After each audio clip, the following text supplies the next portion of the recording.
வீட்டில் ரொம்ப போர் அடிக்கும் போது கொஞ்சமாக நூடுல்ஸ் செஞ்சு சாப்பிட்லாமா? வாங்க எப்படி செய்யலான்னு பார்க்கலாம். நமக்கு வேண்டிய வெஜிடபிள்ஸ் எல்லாத்தையும் இப்படி கட் பண்ணிக்கலாம்.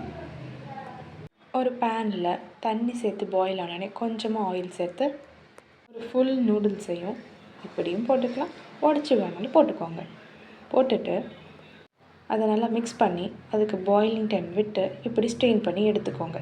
ஸ்ட்ரெயின் பண்ண நூடுல்ஸ் ஸ்டிக்கி ஆகாமல் இருக்க இந்த மாதிரி கொஞ்சம் ஆயில் சேர்த்துக்கலாம்.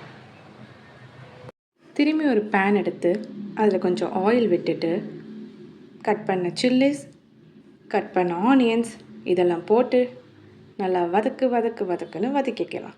வதக்கிட்டு கொஞ்சம் ஜிஞ்சர் கார்லிக் பேஸ்ட் ஆட் பண்ணி திரும்பி நல்லா வதக்கிக்கோங்க.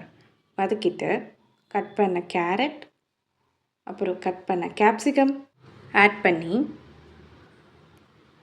நல்லா சாட்டே பண்ணிக்கலாம். நல்லா சாட்டே பண்ணதுக்கு அப்புறமா தேவையான அளவுக்கு கொஞ்சமாக கேபேஜ் எடுத்து ஆட் பண்ணிக்கலாம். கேபேஜ் ஆட் பண்ணிவிட்டு கொஞ்சம் சுகர், கொஞ்சம் சால்ட், இது நமக்கு வெஜிடபிள்ஸ் கலர் ரொம்ப மாறாமல் பார்த்துக்கும். போட்டுட்டு திரும்பி சாட்டே பண்ணிக்கலாம்.